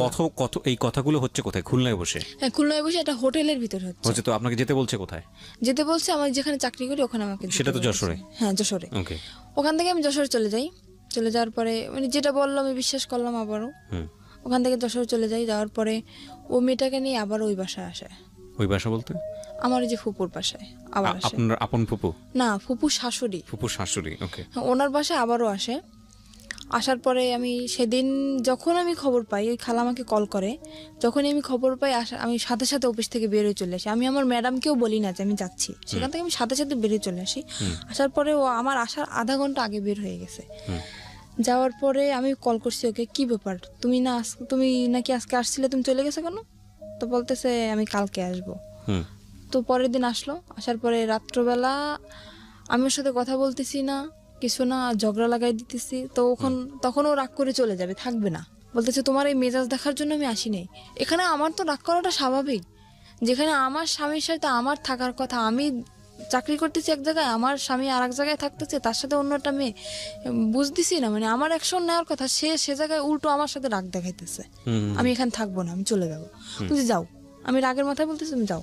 তো আমার ফুপু শাশুড়ি তাকে ধরে রাখার পরে রাত্রবেলা ওর সাথে আমার কথা চলতেছে যে কেন তুমি এরকম আমার সাথে করলা, এরকম মেয়েটাকে নিয়ে তুমি ঠিকই সংসার করছো, তুমি যেহেতু তাকে রাখবা না, তাহলে তাকে তুমি বাড়ি নিয়ে গেলা কেন? আমার বাড়ি জায়গা হচ্ছে না, আর তুমি তারে নিয়ে বাড়ি রাখতেছো, কিভাবে রাখতেছো? তো তখনও করলো কি, ওর মা ফোন দিল, ওই মেয়েটার মা ফোন দিল। ফোন দেওয়ার পরে আমি ফোনটা যে রিসিভ করতে গেছি, ফোনটা আমাকে দিচ্ছে না। আমি জোর করে হাত থেকে ওর ফোনটা নিয়ে গেছি, নেওয়ার পরে আমাকে মার শুরু করে দিতেছে। মারার পরে ও আমার মাথায় মারে একটা দিয়ে, আপনার ওই যে স্ট্রে থাকে না, সিগারেট খাওয়ার পরে যেটা ফালানো হয়, হ্যাঁ স্ট্রে, ওটা দিয়ে আমার মাথার মধ্যে মারার পরে আমি ওখানে অজ্ঞান হয়ে পড়ে যাই। তারপরে আমার মাথা দিয়ে প্রায় রক্ত বের হয়ে যায়, মানে অল্প কিছু ফেটে যায়। আমি ওখানে সেন্সার হয়ে যাই। প্রায় ঘন্টাখানিক পরে আমার সেন্স আসার পর দেখতেছি ওই মেয়েটার সাথে ও কথা বলতেছে ফোনে। তখনও ও কথা বলতেছে যে আমার ওয়াইফ এদিকে অজ্ঞান, সেদিকে ওর কোনো খেয়াল নেই, ও সেই মেয়েটার সাথে কথা বলতেছে। আমি তখন ওকে দরজা খুলে দিলাম, দারোয়ানকে ডাকলাম, ডাকার পরে আমি বললাম তুমি এখন বের হয়ে যাও। তখন রাত্র 3টা। সেখান থেকে বের হয়ে গেল। যাওয়ার পরে 4-5 দিন পরে আবার আসলো। আসার পরে আমাকে বলতেছে কি যে, আমাকে শারমিন বলে ডাকে, শারমিন আমি যা করছি আসলে আমার আসলে অন্যায় হয়েছে। তো ও ওখান থেকে, মানে ওই মেয়েটা যাবে না, আমাকে বললো কি তোমাকে নিয়ে আমি এক জায়গায় বেড়াতে যাব। আমি ওকে আবারও কিন্তু ক্ষমা করে দিলাম, এত অন্যায় করার পরেও। মানে আপনি মেনে নিলেন যে ওই বউ থাকা অবস্থায় আপনি থাকবেন না? তাহলে ও বলছে মেয়েটা নেই, মেয়েটা কোথায় গেছে? চলে গেছে। ও মেয়েটা চলে গেছে তারপরে? হ্যাঁ, ও বলছে যে মেয়েটা চলে গেছে, আসলে যায় না, মেয়েটা ওর বাড়িতে। ওকে। তারপরে আমাকে বলো তোমাকে নিয়ে আমি এক জায়গায় বেড়াতে যাব। বলছে আচ্ছা ঠিক আছে চলো। তো বলতেছে কালকে তুমি ছুটি নেবা। বলছে আচ্ছা। তারপরে আমি আমার ফুফু শাশুড়ির কাছ থেকে কিছু টাকা নিলাম। নেওয়ার পরে ও আমাকে নিয়ে, মানে আমার লাইফে ফার্স্ট আমি ওই জায়গাটা যখন দেখি, আমাকে একটা জায়গায় নিয়ে যায়, সেখানে সব মেয়েরা, সেখান থেকে আমি দেখার পরে আমি বলতেছি কি ব্যাপার, তুমি আমাকে কোথায় নিয়ে আসছো? তা বলতেছে কি এটা একটা হোটেল মেয়েদের, এখানে শুধু মেয়েরাই থাকে, এখানে কোনো ছেলেরা থাকে না। আমি বলতেছি ছেলেরা থাকে না তো তুমি ঢুকলা কিভাবে এখানে? তো বলতেছে তুমি বুঝবো না, এখানে একটা মেয়ের সাথে আমার সাথে এটা কথা হয়েছে, একটা মেয়ের সাথে আমার সাথে বন্ধুত্ব, ওর সাথে আমি দেখা করতে আসছি এখানে। বলতে দেখা করতে আসছো তো আমাকে নিয়ে আসছো কেন? তা বলতেছে তুমি চলো, তোমাকে দেখতে চাইছে। বলতে আচ্ছা ঠিক আছে চলো। আর ওখানে মনে করেন, আমি হয়তো কথাটা বললে দর্শক কিছু মনে করতে পারে, ওখানে নোংরা নোংরা ড্রেস পরা হয়, তো আমি ওগুলো দেখে আমার খুব খারাপ লাগতেছে। আমি বলতেছি আমি ভিতরে যাবো না, তোমার যদি দেখা করার দরকার হয় তুমি যাও, আমি এখানে নিচে দাঁড়াইতেছি, তুমি যেই দেখা করে চলে আসো। তো বলতেছে না তোমার যাওয়াই লাগবে। আমাকে নিয়ে দোতলায় গেল, ওরা দোতলা সিস্টেম, দোতলায় গেল। যাওয়ার পর একটা রুমের ভিতরে ঢুকানো হলো, ও রুমটা ভিতর থেকে বন্ধ করে দিল। কে বন্ধ করলো? আমার হাজবেন্ড ভিতর থেকে বন্ধ করে দিল, আমার সাথেই ও ভিতর থেকে বন্ধ করে দিল। সেখানে ও কিছুক্ষণ কথাবার্তা আমার সাথে বলার পরে বলতেছে তুমি এখানে বসো, ও তো আবার সিগারেট খায়, তো বলতেছে তুমি এখানে বসো, আমি একটু সিগারেট খেয়ে আসি, নিচের থেকে নিয়ে আসি, এটা বলে চলে গেল। ঘন্টার পর আমার ফোনটা নিয়ে গেছে যাতে আমি কারোর সাথে যোগাযোগ করতে না পারি। ঘন্টার পর ঘন্টা কাটে গেল, তার কোনো খবর নাই, কি ব্যাপার। তারপর আমি ওখানে একটা খাট ছিল, শুধু খাটই ছিল, রুমের ভিতর শুধু খাট, আর কিছু ছিল না তখন। তারপরে আমি ওখানে ঘুমিয়ে যাই। ঘুমানোর পরে তখন আমি রাত্রে খাইও না, আর রাত্রে আমার রুমে কেউ আসেও না ওখানে। তারপর সকাল হয়ে যায়, সকাল হওয়ার পরে আমি বুঝতে পারিনি যে সকাল হয়েছে। আমি ঘুমাই যাওয়ার পরে এবার সকালবেলা একটা মেয়ে আসলো, আমার জন্য নাস্তা নিয়ে আসছে। আমি বলতেছি কি আচ্ছা আমার হাজব্যান্ড কোথায় বলতে পারেন? বলতেছে আপনার হাজব্যান্ড কে? আমি বলতেছি আমার হাজব্যান্ড কে মানে আমার সাথে যে আসছে উনি আমার হাজব্যান্ড। তো বলতেছে তা তো জানি না, আপনি ম্যাডামের কাছে জিজ্ঞেস করে নেন। তারপরে আমি সকালে নাস্তা করলাম, আমি বলতেছি কি ব্যাপার কিন্তু আমাকে আপনার এভাবে- হাজবেন্ডের কাছে ফোন ছিল না? হ্যাঁ ওর কাছে তো ফোন ছিল, আপনার কাছে ফোন ছিল না? আমার ফোনটা তো নিয়ে গেল। নিয়ে গেছে। বললাম না যে আমার ফোনটা নিয়ে গেছে যাতে আমি কারোর সাথে যোগাযোগ করতে না পারি। হুম। এবার তো আপনি ওই যে কোনো কারো কাছ থেকে ফোন নিয়ে তোর নম্বরে ফোন দিতে পারেন। কিভাবে দেবো, আমি তো রুমের ভিতরে আটকানো, আর ওখান থেকে তো আমার কল ওকে করার বাইরে কোনো থেকে সিস্টেম আটকে দিয়ে নেই। গেছে। হ্যাঁ বাইরে থেকে আমাকে তালা মেরে রেখে গেছে। আর আমি প্রায় এক সপ্তাহের মতো, কিন্তু বাইরে থেকে আপনাকে যখন তালা মারলো তখন আপনি বললেন না তুমি আমাকে তালা মারতেছো কেন? না ও সেটা আমি তো বুঝতে পারি নাই যে ও বাইরে থেকে তালাবদ্ধ করে রেখে বা এখানে যাইতেছে। কি কি ফাংশন হবে আপনি আগে থেকে জানতেন আমি না? তো জানি না, আমি কিভাবে বুঝবো? আমার মনের ভিতর যদি সেরকম কোনো সন্দেহ থাকতো তাইলে তো আমি বুঝতে পারতাম যে ও আমাকে আটকে রেখে যাচ্ছে বা ও আমাকে ছেড়ে এখানে রেখে ও কোথাও চলে যাইতেছে, তাহলে তো আমি ওকে বাধা দিতাম। তো ওটা তো মানে লক সিস্টেম, তো ভিতর থেকে ও ই করে বাইরে থেকে তালা মেরে রেখে গেছে। হুম। ওই লক করে দিয়ে তারপরে উপরে চিকল লাগে তারপর তালা মারছে। কিন্তু আগে যে লক করে তালা মারছে সেটা আমি জানি না, তো বাড়ি থেকেও তালা মারা। তো আমি নাস্তা করার পরে তার 2-3 ঘন্টা পরে একটা মহিলা আসলো, এসে আমাকে বলতেছে, আমার নাম জিজ্ঞেস করলো। তারপরে আমি বলতেছি কি, আমি তাকেও জিজ্ঞেস করতেছি, আমি তো পাগল হয়ে গেছি পুরো, কি ব্যাপার, কোথায় গেল? বলতেছে আচ্ছা আমার হাজব্যান্ড কোথায়? তা বলতেছে হাজব্যান্ডকে কি বাঁচাইতে চাও? আমি বলতেছি কেন? তো বলতেছে তোমার হাজব্যান্ড আমার কাছে আছে। তো আপনার কাছে আছে তো ভালো কথা। তো বলতেছে, আমাকে বলল যে ওটা একটা পতিতালয়। আমি তখন জানতে পারলাম যে ওটা একটা পতিতালয়। আমাকে বলল তোমার দেহ ব্যবসা করতে হবে এখানে। ওই মহিলাই সরাসরি বললো? সরাসরি আমাকে বলতেছে ওই মহিলা। হুম। আমি বলতেছি কিরকম কথা বলতেছেন, আমি আসছি এটা, আমি জানি এটা একটা হোটেল, এখানে মেয়েরা থাকে, তো দেহ ব্যবসা করবো মানে? তা বলতেছে তোমার হাজবেন্ড আমার কাছে বন্দি আছে, যদি তোমার হাজবেন্ডকে বাঁচাইতে চাও তখন বাধ্যতামূলক তোমার এটা করতেই হবে। তারপরে উনি একটা ছুরি বের করলো ওনার ব্যাগ থেকে আমার সামনে। হুম। ওরা আমার সামনে ধরার পরে বলতেছে যদি তুমি না রাজি হও তাহলে তোমাকেও মেরে ফেলা হবে, তোমার হাজবেন্ডকেও মেরে ফেলা হবে। কিন্তু আমার হাজবেন্ড তো ঠিকই ঘুরে বেড়াচ্ছে, হুম। আমি তো ওখানে বন্দি, মানে ওকে যেরকম শিখিয়ে দিয়ে গেছে ওই মহিলাকে, আমাকে সেভাবেই বলতেছে। তো আমি ভয় পেয়ে যাই, আর আমি চিন্তা করি আমি মারা যাই, কিন্তু আমার হাজব্যান্ডের তো আমি খুব ভালোবাসি, আমি ওর মৃত্যুর আমি মেনে নিতে পারবো না। তখন আমি বললাম কি আচ্ছা ঠিক আছে, আমি রাজি হই ওখানে ভয়তে। তো ওটা তো আপনার হয় লাইসেন্স প্রাপ্ত, লাইসেন্স না হলে ওটা হয় না। সেখানে আমাকে থানায় নিয়ে যাওয়া হয় ওখানে, আর আমাকে শিখিয়ে দিছে যে যদি কেউ বলে, জিজ্ঞেস করে তুমি কি ভয়ে ছুটে করতেছো এসব, বা কেউ কি তোমার ভয় দেখাইছে বা কিসের জন্য করতেছো, যদি জিজ্ঞেস করে তো সম্পূর্ণ তুমি একটা কথাই বলবা যে আমাকে কেউ জোর করে নাই, আমার দারিদ্রিক সমস্যার কারণে আমি এসব করতে রাজি হয়েছি। এটা আপনাকে শিখে দেওয়া হয়? এটা আমাকে শিখিয়ে দেওয়া হয়। তো আমার মনের ভিতরে তো ভয়, যেহেতু আমি যদি একলা থাকতাম তাইলে হয়তো আমি স্যারের সাথে বলতে পারতাম যে স্যার না আমাকে ভয় দেখানো হচ্ছে, কিন্তু আমার হাজব্যান্ড ওনাদের কাছে জিম্মায় আছে, ওনাদের কাছে বন্দি, সে ভয়তে আমি বলতেছি না। তো স্যার আমাকে জিজ্ঞেস করলো যে তোমার বয়স তো একদম কম, তো এই কম বয়সে কেন তুমি এসব করতে চাইছিস? আমি বলতেছি আমার সমস্যা আছে ফ্যামিলিগত, আমার মানে থানায় গেছেন আপনি? হ্যাঁ থানায় আমি তখন। ওকে। উনি আমাকে সব কিছু জিজ্ঞেস করলো, তারপর আমাকে একটা পেপারে সাইন করানো হয় যাতে আমি পরে কোনো ঝামেলা না করতে পারি। মানে আমি স্বইচ্ছায় এসব করতেছি, আমাকে একটা পেপারে সাইন করানো হয়, আর ওখানে আমার ছবি টবি সব কিছু তুলে রাখা হয়। ফাইন। এখানে একটা কথা আছে, সেটা হচ্ছে আপনার কাছ থেকে কোনো সার্টিফিকেট চাওয়া হয়েছিল, বয়সের কোনো সার্টিফিকেট? হ্যাঁ বলছিল যে তোমার বয়স কত, আমাকে শিখিয়ে দেওয়া হয়েছিল যে তুমি বলবে তোমার বয়সে বর্তমান বয়স 20 বছর। আচ্ছা। আমি বলছি 20 বছর বয়স। তো উনি তারা সেরকম একটা সার্টিফিকেট বলছিল, সার্টিফিকেট আছে? আমি বলতেছি যে হ্যাঁ সার্টিফিকেট তো আছে, সেটা তো বাসায়। তো উনি আমাকে কাছে দেখতে চায় না, বলে না যে তোমার সার্টিফিকেট আমাকে দেখাও, সেটা আমাকে বলে না। আমি মুখে বলছি যে আমার বয়স 20 বছর, ওই পর্যন্তই এনাফ। তারপরে সেখান থেকে আমাকে নিয়ে আসা হয়, নিয়ে আসার পরে তার পরের দিন, মানে কথাটা বলতে আমার কিছু একটা সংকোচ বোধ হচ্ছে, আপনি আপনার মতো করে বলেন, কোনো সমস্যা নাই। সেখান থেকে পরের দিন সকালে ঘুম থেকে উঠি, ওঠার পরে ওয়াশরুম তো ভিতরেই, গোসল করি। গোসল করার পর একটা ছেলে আসে আমার রুমে। তখন আমাকে একটা মেয়ে বলে যায় খবরদার ছেলের সাথে যেন কোনো রকম খারাপ আচরণ না হয়। তো ছেলেটা খুবই ভদ্র, আমি সারা জীবনের জন্য দোয়া করব যাতে ওকে আল্লাহ মানে সাফল্য যেটা চাইছিল, ওর জীবনের সমস্ত কাহিনী আমাকে বলছিল। তো ও একটা মেয়ের সাথে এরকম রিলেশন করছিল। ছেলেটা আসার পরে কি হয়েছে? ছেলেটা আসার পরে আমাকে তখন ও রুম ভিতর থেকে বন্ধ করে দেয়। তখন আমি বুঝতে পারছি যে কেন আসছে একটা ছেলে এটা মেয়ের রুমে কেন আসে। আমি বললাম কি, আমি ওর পা জড়াই ধরলাম যে দেখেন ভাই, আপনি আমার ভাই, আমার তো ভাই নেই, আপনি আমার ভাই, এখানে আমি ইচ্ছাকৃতভাবে আসিনি, এরকম আমার হাজব্যান্ডকে আটকে রাখা হয়েছে, আর ওর ওখানে যে যা কিছু হয় ও সব কিছু জানে যে ওর ভিতরে আসলে কি হয়, আর আরও তো মেয়েরা আছে, তো সে তাদের কাছ থেকে হয়তো ও শুনছে যে কীরকম কী এখানে সিস্টেম। আমি সমস্ত কিছু বললাম যে এরকম আমার হাজব্যান্ডে আটকাই রাখছে, আমাকে এরকম ভয় দেখাইছে। ও বলতেছে কি তোমার হাজব্যান্ড এখন কোথায় সেটা তুমি জানো? আমি বলতেছি আমি জানি যে হাজব্যান্ড ওদের কাছে এখনো বন্দি আছে। তা বলতেছি সেরকম কিছুই না, এখানে সিস্টেম হচ্ছে তোমার মেয়েদের এখানে নিয়ে এসে বিক্রি করে দেওয়া হয়। তখন আমার বিশ্বাসই হইতেছে না, না এরকম আমার হাজব্যান্ড করতে পারে না, এতটা খারাপও হইতে পারে না। ও তখন বলতেছে কি আচ্ছা, ওর কাছে ফোন ছিল, বলতেছে তোমার হাজব্যান্ড যেহেতু বন্ধু তাহলে তো ওর ফোনটা অফ থাকার কথা, তাই না? আমি বলতেছি হ্যাঁ। তো বলতেছে তুমি আমার ফোনটা দিয়ে 1 মিনিট ওকে কল করো।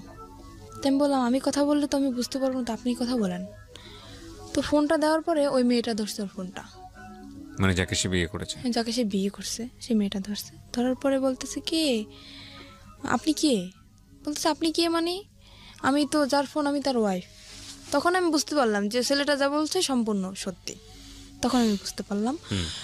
তো আমি বললাম কি যে ভাই দেখেন, আমি যদি আপনার বোন হতাম আপনি কি এটা মেনে নিতে পারতেন? তো বলতেছে না কখনোই না। বলতেছে আপনার দুটো পায়ে ধরে আপনি আমাকে কিছু করেন না। তখন ছেলেটা আমার করুণা দেখেও ছেলেটা নিজেই কেঁদে ফেলছে। ছেলেটা বলল কি আচ্ছা ঠিক আছে আমি তোমাকে কিছু করতেছি না, কিন্তু এরপর নেক্সট টাইম যে আসবে সে তো তোমাকে ছেড়ে দেবে না, কারণ এখানে টাকার বিনিময়ে সব কাজ করা হয়, টাকা দিয়ে তো কেউ তোমাকে ছেড়ে দেবে না। তো তুমি যদি চেষ্টা করো, আমার মনে হয় তুমি চেষ্টা করলে এখান থেকে বের হতে পারবা। ছেলেটা আমাকে বলে বলতেছে যে করছে আমি নেক্সট টাইম যদি আমি কখনো আসি তোমার জন্য আমি সাহায্য করার করব। ও বলতেছে যে আমি একটা মামলা করব, যে তোমার ফ্রেন্ড হিসাবে, আমি তোমার ক্লাস ফ্রেন্ড সেই হিসাবে আমি তোমার জন্য একটা মামলা শিট নিয়ে আসবে, ওখানে আমার সইটা শুধু থাকবে আর সম্পূর্ণ কিছু ওই লিখে নিয়ে আসবে যেটা লেখার। আমি বলতেছি সেটা তো হবে না, কারণ ওখানে আমার সই নেওয়া হয়েছে যাতে আমি কোনো কিছু না করতে পারি। হ্যাঁ পুলিশ ফাঁড়িতে। তো বলতেছে তাহলে কী করবা, দেখো কী করতে পারো। ও তো চলে গেল। এবার আমি দরজাটা আমি নিজেই বন্ধ করে দিলাম। দেওয়ার পরে আমি খুঁজতেছি যে ছুরি বা অন্য কিছু যদি আমি পাই, আমি আত্মহত্যা করার চেষ্টা করতেছি। তো আমি খোঁজাখুঁজি করতেছি, খুঁজতে খুঁজতে উপরে যে সানসেটের পরে ওই যে আপনার বক্স ছিল, বক্স আনছে আমার জন্য, ওই রুমে সব কিছু নিয়ে আসছে আমার জন্য, যেহেতু ওই রুমে আমি থাকবো। সব কিছু নিয়ে আসছে। তো বক্সের যে কার্টুনটার ভিতরে আপনার ইঁদুর মরা ওষুধ। আমি পাইয়ে তো মানুষ তো কষ্ট হয়, কিন্তু আমি পাই তো মহা খুশি। আমি ওটা পাওয়ার পরে অনেক অনেক খুশি আমি, যে আমি এখানে এসব করার থেকে কারে আমি ভালোবাসলাম, কার জন্য আমি রাজি হইলাম, যাকে বাঁচানোর জন্য আমি রাজি হইলাম সেই আমাকে দিয়ে এসব করাচ্ছে, আমি আর নিজের জীবন আমি রাখতে চাই না। তো আমি পুরো প্যাকেট খেয়ে ফেলার পরে দরজা খুলে দিলাম। আবার দেওয়ার পর আবার আরেকটা ছেলে আসছে, এসে দেখতেছে আমার অবস্থা খুবই খারাপ, পুরো শরীর ঘেমে গেছে আর আমি কথা বলতে পারতেছি না। তো আমার যে ওখানের যে ওই যে মহিলাটা ওনাকে ডাক দেওয়ার পর উনি তো ভয় পেয়ে গেছে যে এখানে যেহেতু আমার থেকে সই নেওয়া হয়েছে, তখন তো ওরা বুঝে যাবে যে আমাকে ভয় দেখানো হয়েছে, আমার থেকে সই নেওয়া হয়েছে যে আমি স্বেচ্ছা সব করতেছি, তাহলে কেন আমি বিষ খেলাম, এখানে প্রশ্ন উঠবে না। তখন উনি আমাকে তাড়াতাড়ি হসপিটালে নিয়ে গেল। হসপিটালে নেওয়ার পর আমাকে ওয়াশ করানো হলো, তারপরে ওখানে হসপিটালে আমাকে ভর্তি করার পরে মোটামুটি থানায়ও খবরটা চলে গেছে। থানার স্যার আমার কাছে আসলো, এসে তখন আমি পুরো অজ্ঞান, তখন আমার জ্ঞান আসে নাই। তো স্যার তখন আমাকে কিছু জিজ্ঞেস করতে পারে না, চলে গেছে। যাওয়ার পরে 1 সপ্তাহ পরে ওই যে আমার হাজব্যান্ড ও আসে, ওর কাছেও খবর চলে গেছে। ও আসে আমার তো অক্সিজেন লাগানো, তারপরে মুখে তো খাইতে পারি না, এনজি টিউবে খাই। তো আমার হাতটা ধরলো, সেরকম একটা কথাও বলতে পারি না। আমি ওকে দেখে কেঁদে ফেলছি আমি যে কি আমি অ্যাকশন নিতেছি, কেন তুমি আসছো, আমার ডক্টর সবাই আমার সামনে, আমি ওখানে অ্যাকশন নিতেছি, তুমি কেন আসছো, তুমি এখান থেকে চলে যাও। আমি এক নজর ওকে দেখার পরে আমি চোখ বন্ধ করে ফেলছি, এতটা ঘৃণা আসছে আমার। আমি বললাম তুমি চলে যাও এখান থেকে, আমি তোমাকে দেখতে চাই না। তো সেখান থেকে ও বললো কি আমি চলে যাবো ঠিকই, কিন্তু তোমাকে সাথে নিয়ে যাবো। আমি কোথায় নিয়ে যাবো, আবার আমাকে কোথাও বিক্রি করার ইচ্ছা আছে তোমার, কোথায় নিয়ে যাবো আবার? তো আমার হাতটা ধরার পরে বললো কি যে আমি আসলে বুঝতে পারিনি যে তুমি আমাকে এতটা ভালোবাসো, তাহলে আমি এটা করতাম না কখনোই। আমার কাছে মাপ চাইলো যে আমি আর কখনো এরকম করবো না, মেয়েটাকে আমি ছেড়ে দেবো, তুমি যেটা বলবো আমি সেটাই শুনবো। অনেক করুণা করার পরে আবারও আমি ওকে বিশ্বাস করলাম, এত কিছু করার পরেও আবারও বিশ্বাস করলাম ওকে আমি। সেখান থেকে হসপিটাল থেকে আমার রিলিজ দেয় নাই তখনও, ডাক্তারে না বললে আমি সুস্থ না তখনও, নার্সরে উনি কিছু টাকা ঘুষ দেওয়ার পরে আমার ওই যে এনজিটিউ পরানো, তারপরে আপনার অক্সিজেন লাগানো, হাতে ক্যানুলা করা, সব কিছু খুলে তারপর সেখান থেকে নার্সরে কিছু টাকা ঘুষ দিয়ে ওখান থেকে আমাকে নিয়ে আসে ওগুলো খোলানোর জন্য, কিন্তু নার্স তো ডাক্তারের অনুমতি ছাড়া খুলতে পারবে না।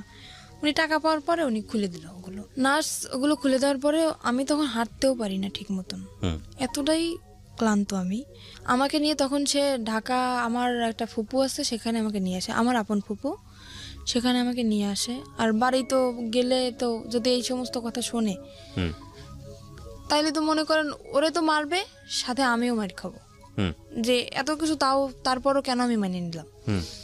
আমি বাড়ি গেলাম না, আমার সে ফুপুর কাছে গেলাম, যার পরে ওখানে আমি 1 মাস পর্যন্ত থাকলাম। থাকার পরে ও বললো কি, দেখো আমি তো কাপড় চোপড় কিছুই নিয়ে আসি না, আমার কাপড় চোপড় তো সব কিছু বাড়িতে, তা তুমি এখানে থাকো, মানে আমাদের ওখানে চাকরি বাকরি নেওয়ার কথা, তো আমি সুস্থ হবো তারপরে চাকরি নেব। বললো আমি বাড়ি থেকে আমি কাপড়গুলো নিয়ে আসি আমার, এই বলেও বাড়ি চলে গেল। যাওয়ার পরে ও যেদিন যাবে তার পরের দিন আসার কথা, আসতেছে না। তারপরে আমি বললাম কি ব্যাপার, তোমার আসার কথা, তুমি কেন আসতেছো না? সে ওখান থেকে এসে চলে গেছে, সেই শ্বশুর বাড়ি চলে গেছে, ওর যে সেই শ্বশুর বাড়ি চলে গেছে। ফোন করলে মাঝে মাঝে ওই মেয়েটা ধরে। তারপরে আমি বুঝতে পারলাম আস্তে আস্তে, অনেক কান্নাকাটি করছি, অনেক রিকোয়েস্ট করছি তুমি আমাকে নিয়ে যাও নিয়ে যাও। সেখান থেকে আমার আব্বু আম্মু যখন জানতে পারি আমি ওখানে, আমাকে নিয়ে যায়। নিয়ে যাওয়ার পরে ওই যে মহিলা, ওই মহিলাকে নাম্বার দিয়ে দেয়, আমার আম্মুর নাম্বার দিয়ে দেয়। কিসের জন্য জানেন? যাতে আমি আমার বাড়িতেও জায়গা না পাই, আর ওর কাছেও যাতে আমি না যেতে পারি। ও ওর বাড়িতে সম্পূর্ণ সবাইকে জানাই দিছে যে আমি এসব করি, আমি বিয়ের আগে এসব করতাম, ও জানতে পারছে, সেজন্য ও আমাকে ডিভোর্স দিতে চায়। আসলে তো কিছুই না সেরকম, ও নিজে করছে এগুলা।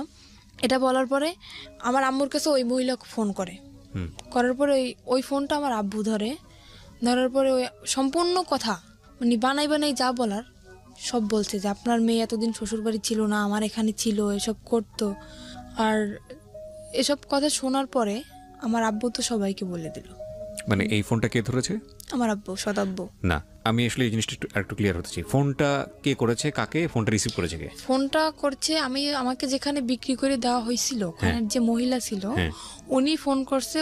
উনি ফোন নাম্বারটা নিছে আমার হাজবেন্ডের কাছ থেকে। কাকে করেছে ফোনটা? ফোনটা করছে আমার আম্মুর ফোনে, কিন্তু ফোনটা রিসিভ করছে আমার যে আব্বু। মানে তখন তো আপনার আম্মুর বিয়ে হয়েছে একটা। হ্যাঁ, তখন আর একটা বিয়ে ফোন হয়েছে। করে ওই ভদ্র মহিলা, মানে হোটেলের যিনি ইনচার্জ ছিলেন ওইসব কাজের, ওই ভদ্র মহিলা ফোন করে আপনার মাকে বলেছে যে আপনার, আমার মাকে না, আমার সৎ যে আব্বু, মানে আলটিমেটলি আপনার মাকে ফোন করার জন্য বলেছিল, কিন্তু আপনার সৎ বাবা রিসিভ করেছে। সৎ বাবাকে বলেছে যে এই সব কাজ করেছে আপনার মেয়ে এখানে। ওকে। আর উনি যেগুলো বলছে সেগুলো তো সম্পূর্ণ মিথ্যা। মিথ্যা কথা, রাইট? তারপর মানে উনি চায় যে আমার বাড়ির থেকে যদি আমাকে তাড়িয়ে দেওয়া হয় তখন আমার বাধ্যতামূলক ওখানে যেতে হবে, কোনো উপায় থাকবে না, কোনো উপায় থাকবে না। তখন আমার আব্বু ওটা শোনার পরে, আমি ওনাকে আব্বু বলেই ডাকতাম, এটা শোনার পরে সে আমাকে মানে একদম ক্লিয়ারলি বলতেছে তুমি বাড়ি থেকে বের হয়ে যাও। ফ্যামিলির সবাইকে জানাই দিল। এবার আমি কি করব, আমার মাথায় আসমান ভেঙে বসে যে এরকম একটা জিনিস আমার লাইফে ঘটলো, কোথায় আমার ফ্যামিলি আমাকে সাপোর্ট করবে, অন্য মানুষের একটা মিথ্যা কথা শুনে আমার সাথে এরকম করলো। আমি বাড়ি থেকে বের হয়ে চলে আসলাম। মাও বললো বাড়ি থেকে বের হয়ে যেতে? আম্মুর তো কিছু করার নেই, ফ্যামিলির থেকে যেহেতু সবাই এরকম বলতেছে। কিছুই বললো না মা? আম্মু তো কান্নাকাটি করতেছে, আম্মু তো আমাকে আসতে দেবে না। তখন সে আব্বু বলতেছে তুমি যদি তোমার মেয়েকে না সর আমি তোমাকে ডিভোর্স দিয়ে দেবো। তা আম্মুকে আমি বললাম আম্মু এতদিন তো দূরে ছিলাম, থাকছিলেন আমাদের ছাড়া, তো এতদিন যেরকম ফোনে কথা বলছি এখনও ঠিক সেরকম তোমার সাথে আমার ফোনেই কথা হবে, আমি এখানে থাকবো না।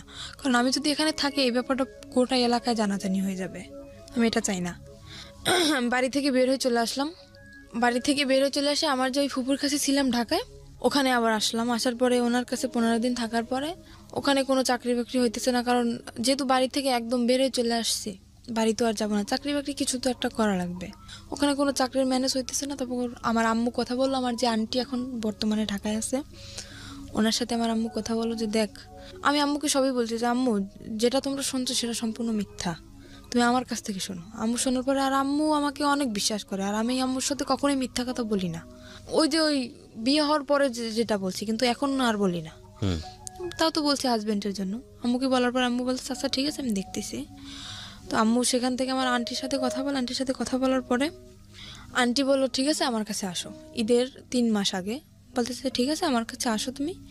আসলাম, সেখানে আসার পরে ট্রেনিং করলাম।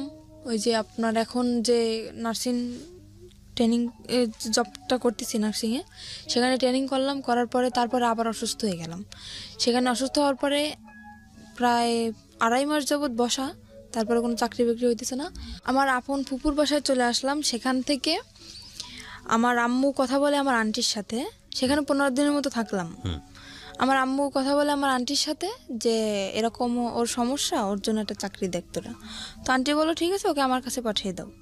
তো আমার সে আন্টি তো থাকে নারায়ণগঞ্জে, ওই যে ফুপু, তাকে আমি আন্টি বলেই ডাকি। সেখান থেকে আমি আমার আপন যে খালা, তার কাছে চলে আসলাম। আসার পরে সেখানে একটা এই যে এখন যে চাকরিটা করতেছি সেখানে ট্রেনিং করি। ট্রেনিং করার পরে আমি হঠাৎ অসুস্থ হয়ে যাই।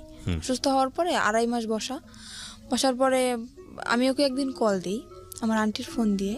ওকে, মানে আপনার হাজবেন্ড? আমার হাজবেন্ডকে কল দেওয়ার পরে ও শুনলো যে আমি ঢাকায় আছি।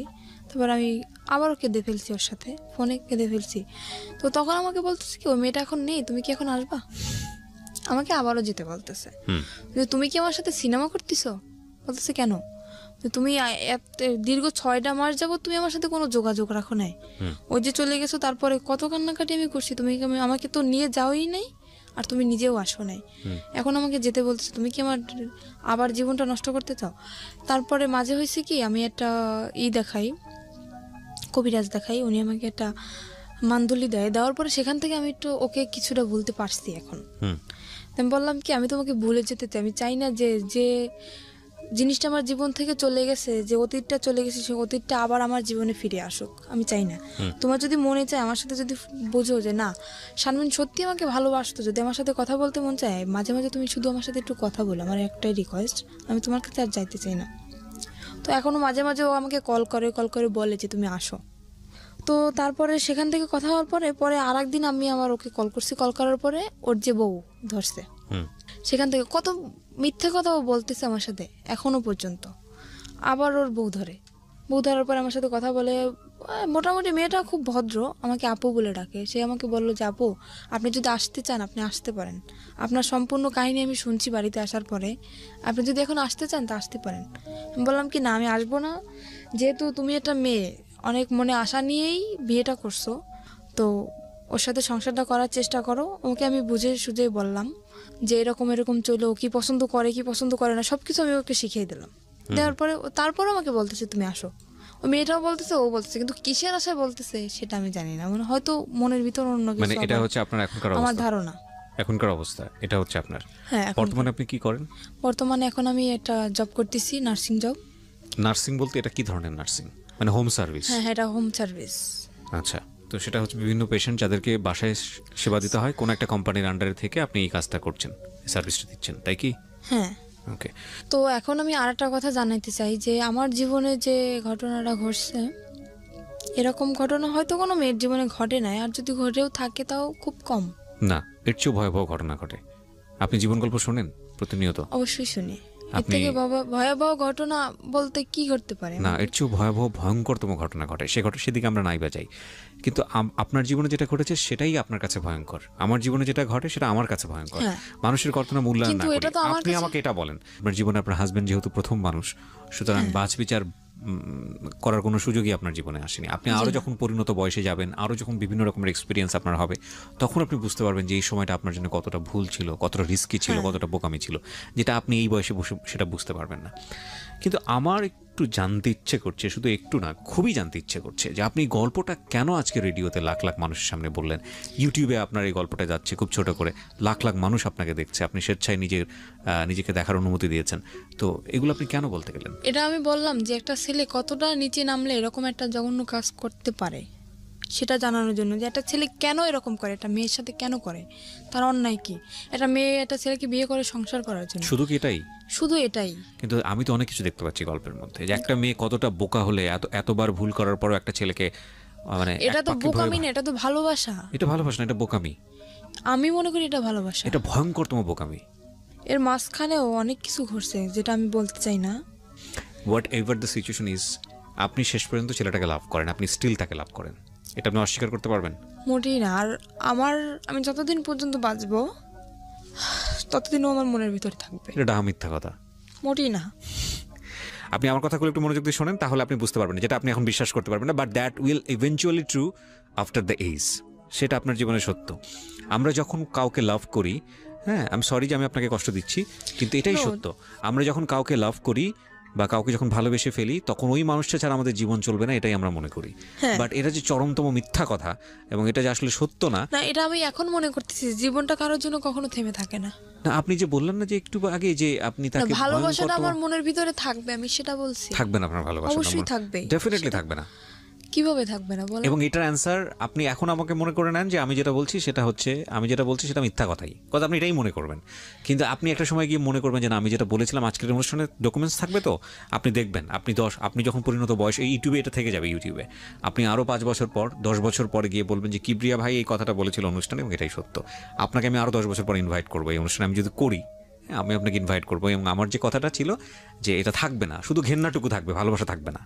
এবং এই এই এই ফিলটাই থাকবে আজ থেকে 5 বছর পর, 10 বছর পরে। আমি যেটা বলতে চাচ্ছি যে আপনার ওই পরিণত বয়সটা নাই, ম্যাচুরিটিটা নাই। নইলে একটা মানুষ আপনাকে মৃত্যুর মুখে ঠেলে দিয়েছে। একটা মানুষ, নারীর সতীত্ব যেটা, এটা আমাদের সমাজে মনে করা হয় একটা নারীর সতীত্ব না থাকলে আর কিছুই নাই। আমাদের সমাজ, আমাদের সামাজিকতা এটাই খুবই ভঙ্গুর একটা মানসিকতা, এবং সেই জায়গাটায় ফেলে দিয়েছে। আপনি যে ধরনের অর্থনৈতিক, আমি যদি আরও সহজ করে বলি, যেই ধরনের ক্লাস মেনটেন করেন বা যেই ধরনের আর্থিক অবস্থার মধ্যে বসবাস করেন, এটা আমরা ধরে নিই আমাদের একেবারে সমাজের প্রান্তিক পর্যায়ের এক মানুষ যারা দিন এনে দিন খাওয়ার মতো অবস্থা, এইরকম একটা পরিবারে আপনি বড় হয়েছেন, না আছে বাবার সাপোর্ট, না আছে মার সাপোর্ট, হ্যাঁ, এরকম একটা অবস্থা। সেই রকম একটা অবস্থায় থেকে এরকম একটা আন্ডার এজ একটা মেয়ে একটা ছেলেকে লাভ করে বিয়ে করেছে, লাভ করে তো বিয়ে করেনি, একটা বিয়ে দেওয়া হয়েছে এবং বিয়ের পরে লাভ করেছে। তো এইটা 21 বছরের আপনার যে ছেলেটা, আপনি যদি যে কথা বলেছেন এখানে সেগুলো যদি সত্য হয়ে থাকে, আমি তার নাম পর্যন্ত জানতে চাইনি, আমি জানতে চাইও না, আপনি যা বলেছেন এখানে সেগুলো যদি সত্য হয়ে থাকে, 21 বছরের ছেলেটাকে এটা খুব ভালো করে বুঝতো এবং সেই ইকুয়েশনগুলো খুব ঠান্ডা মাথায় করেছে যে ওকে যদি আমি এই জায়গাটায় ফেলে দেই, আমাকে বলার কেউ নাই। দেখেন, আমি একটা সহজ এক্সাম্পল দিই, আপনাকে এভাবে কেউ কখনো বলেছে কিনা। ও কিন্তু ভয় পায়। ওর চাচা, আপনার চাচা শ্বশুর যে কদিন বেঁচে ছিল, ছোট চাচা শ্বশুর, ও কিন্তু খারাপ ব্যবহার করেনি আপনার সঙ্গে। তার মানে ওর যদি কেউ গাইড করার থাকতো, ওকে যদি কেউ শাসন করার থাকতো, এবং আপনার ফ্যামিলিতে যদি এরকম গার্ডস থাকতো যে না, আপনার বাবা ওর একদম মানে সহজ বাংলায় যেটা গ্রাম্য ভাষায় যেটা বলে টুটি ছিঁড়ে ফেলবে, এরকম যদি কোনো অন্যায় হয় তার মেয়ের প্রতি, ও জীবনও আপনাকে নিয়ে এতটা সাহস করতো না। অবশ্যই, রাইট? সো যেদিন আপনার ওকে শাসন করার মানুষটা মারা গেছে, সেই রাতের থেকেই কিন্তু ওর উলটপালট আচরণ শুরু হয়েছে। রাইট? তো এই জিনিসটাও খুব সুন্দর করে ইকুয়েশন করে করেছে, কোনটা যোগ করলে যোগ হবে, কোনটা বিয়োগ করলে বিয়োগ হবে। ওর একটা দিক ছিল কি, আমি যখন যতই আমি রাগারাগি করতাম না কেন, ও কোনো কথা বলতো না, একদম চুপচাপ থাকতো। কিন্তু খুব মানে খুব ঠান্ডা মাথায় কাজ করতো। হ্যাঁ, আপনার কথাটা একদম রাইট। আমি এখন যেটা বলবো আরো অনেক কিছু বের হবে, রাইট? কিন্তু আমি আপনাকে মূলত, আপনি যে কথাটা বললেন না যে ছেলেদেরকে বিশ্বাস করার জায়গাটা, এটা আপনার বয়সের ফিল। এখানে আরো অনেকগুলো বিষয় আছে। আপনার ইমোশনের জায়গাটা থেকে আপনি এত কিছুর পরেও ওই ছেলেটাকে ভালোবাসেন, সেটা আপনার বয়সের কারণেই। আমি এটা বলতে চাচ্ছি, এটাও একটা ভয়ানক রকমের ভুল। লাভ জিনিসটা কি জানেন? লাভ জিনিসটা হচ্ছে উইথ রেসপেক্ট। লাভ জিনিসটা ওয়ান সাইডেড না, এটা একটা সময়ের প্রেক্ষাপটে হতে পারে। হ্যাঁ, আপনি কাউকে ভালোবাসলেন, ঠিক আছে, সে মানুষটা আপনাকে ভালোবাসে না, আপনি সারাটা জীবন তাকে পাগলের মতো ভালোবেসে যাবেন, আপনার জীবনে কেউ আসবে না। দ্যাট ক্যান বি লাইক একটা খুব অল্প সময়, খুব অল্প কিছু, হয়তো লাখে একজন মানুষ, কোটিতে একজন মানুষ, দে আর ডিফারেন্ট। অ্যান্ড এক্সেপশনের জায়গাটা কখনো এক্সাম্পল হতে পারে না। কিন্তু আমরা যারা মোস্ট কমন মানুষ, কমন পিপল যারা, তাদের লাইফে কিন্তু এই ঘটনাটা মানে কমার বেশি এরকম। আপনার লাইফে এখন পর্যন্ত ওকে রিপ্লেস করার মতো মানুষ আসেনি বলেই আপনার কাছে এখন পর্যন্ত মনে হচ্ছে যে না, ওই মানুষটাই অসাধারণ মানুষ। কিন্তু যখন অন্য কেউ চলে আসবে যাকে ভালোবেসে ফেলবেন, তখন মনে হবে যে না, জীবনে অনেক বড় একটা ভুল। এখানে আমার একটা কথা, কিন্তু হয়তো আপনি এসেছে অনেক, কিন্তু আপনার মনে হয়তো ঘন্টা নাড়াতে পারেনি, আপনার মনের ঘন্টাটা বাজেনি, আপনি সেটা বলতে, ঘন্টাটা কোনোদিন বাজবেও না। আর এই ঘটনা আমার সাথে ঘটার পরে আমি কোনো ছেলেকে বিশ্বাস করি না। হ্যাঁ, সেটা একটা অন্য অ্যাঙ্গেল, যে কাউকে আমি বিশ্বাস করি না সেটা একটা অন্য বিষয়। কিন্তু মনের ঘন্টাটা বাজবে না, সেটার পেছনের কারণ যদি ওই হয়ে থাকে যে না, ওকেই আমি ভালোবেসে যাব, তাহলে আমি সেটা বিশ্বাস করি না। দেখেন, আপনার জায়গাটা আপনার মতো, আমি রেসপেক্ট করি, কিন্তু আমি যেটা বলছি সেগুলো সবই অভিজ্ঞতার আলোকে, এই অনুষ্ঠান করার অভিজ্ঞতার আলোকে, নিজের জীবনের অভিজ্ঞতার আলোকে, সব কিছুর জায়গাটা থেকে আমি আপনাকে বলছি this is not true. Because 16 বছরের জীবন কিছুই না একটা 60 বছরের জীবনের কাছে, কিছুই না। এখন আমি বলতেছি, এবং আপনার 60 বছরে গিয়ে, আপনার 50 বছরে গিয়ে জীবন গল্পটা এমন দাঁড়াবে যে 16 বছর নিয়ে আপনার বলার সময়ই নাই, এমনও হতে পারে। সেটাই, রাইট? সো আমি আপনাকে জাস্ট একটা জিনিসই বলবো যে 16 বছরের টিনেজ যারা আছো, লাভ আসুক বা যেটাই হোক না কেন, যে ঘটনার প্রেক্ষাপটে আসুক না কেন, ওই মানুষটার যদি তোমার প্রতি কেয়ারিংটা না থাকে, ওই মানুষটার যদি তোমাকে নিয়ে ফিউচার প্ল্যান না থাকে, ওই মানুষটার যদি তোমার প্রতি রেসপেক্ট না থাকে, সম্মান বোধটুকু না থাকে, তাহলে তাকে নিয়ে বারবার ভাবো, ভালোবেসে যাও, কিন্তু তাকে নিয়ে সংসার করার স্বপ্ন দেখো না, তাকে নিয়ে অন্তত জীবনের সামনের দিকে স্টেপ নেওয়ার স্বপ্ন দেখো না। কারণ শুধু লাভ দিয়ে সংসার করা যায় না, শুধু প্রেম দিয়ে স্টেপ সামনের দিকে নেওয়া যায় না, কারণ ওই মানুষটাকে অন্যরকম মানুষ হতে হয়, সেখানে অনেক কিছুর হিসাব নিকাশ ব্যাপার থাকে। এই কথাগুলো এত বেশি কমন এবং এত বেশি আমি বলেছি জীবন গল্পে, আমি জানি না মানে অনেকে হয়তো শুনতে শুনতে মুখস্থ হয়ে গেছে আমার এই কথাগুলো। তো আমি আপনাকে বলবো যে আপনি যেহেতু রাইট নাও একটা জব করেন, you are lucky in that sense, কিন্তু লেখাপড়াটা কন্টিনিউ করাটা উচিত। আপনি কি কোথাও হ্যাঁ, পড়ছেন? এখন আমি আবার লেখাপড়া শুরু করছি বলতে কি মানে এটা তো আমার রেগুলারলি ক্লাস করা সম্ভব না। তো আমার যেহেতু চাকরি করতে হয়, আমি এখন উন্মুক্ত ভর্তি হয়েছি, প্রতি শুক্রবার ক্লাস চলতেছে।